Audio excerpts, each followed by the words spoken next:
பண்ணிட்டு இருக்கோம். First gel application என்ன செஞ்சுட்டேன் பண்ணிட்டேன். இங்க வந்து ஹீட்டை வந்து கிளைண்ட்டுக்கு ஏத்தாப்ப கூட்டி குறைச்சு வைக்கணும். ரூம் டெம்பரேச்சருக்கு ஏத்தாப்ப தான் பண்ணணும். அதுக்கப்புறம் என்னன்னா ஓவர் ஹீட்டை என்ன செஞ்சிடக்கூடாது, வச்சிடக்கூடாது. ஸோ ஃபர்ஸ்ட் ஹீட்டை பார்க்கணும்.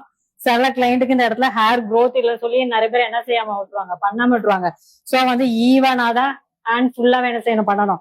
இங்க க்ரோத் இருந்தாலும் இல்லாட்டாலுமே இந்த ஏரியா வரைக்குமே கவர் பண்ணி பண்ணும்போதுதான் ஸ்கின் வந்து ஈவன் டோனா இருக்கும். டேன் என்ன செய்யும், ரிமூவ் ஆகும். அப்ளிகேஷன் தின் லேயரா தான் என்ன செய்யணும், போடணும்.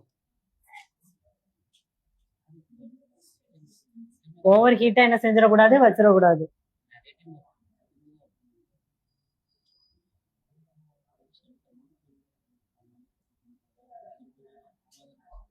ஸ்ட்ரிப் எந்த பக்கம் யூஸ் பண்ணணும், அந்த ஏரியாவை இங்க வச்சுட்டு ஹேரோட ரூட்டோட ஆப்போசிட் டைரக்ஷன்ல என்ன செய்யணும், எப்பவுமே இந்த இடம்லாம் பண்ண முடிச்சுமே நல்லா ஹோல்ட் பண்ணி என்ன செய்யணும், டைட் பண்ணி என்ன செய்யணும், எடுக்கணும்.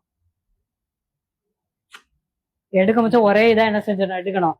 இப்படி வந்து ஸ்பேச்சுலா இந்த ஸ்ட்ரிப்பை வந்து என்ன பண்ணுவாங்கன்னா ப்ரெஷர் கொடுக்காம எடுக்க முடிச்சோம் வந்து என்னதான் ஆகும்னா ப்ராடக்ட் அப்ளிகேஷன் இருக்கும். நீங்க திருப்பி அகைன் ப்ராடக்ட் அப்ளிகேஷன் பண்ணாம ஸ்ட்ரிப்பை யூஸ் பண்ணீங்கன்னா டேன் ஆகும். இந்த மாதிரி என்ன செய்ய ஆரம்பிச்சிடும், பபுள்ஸ் வர என்ன செஞ்சிடும்.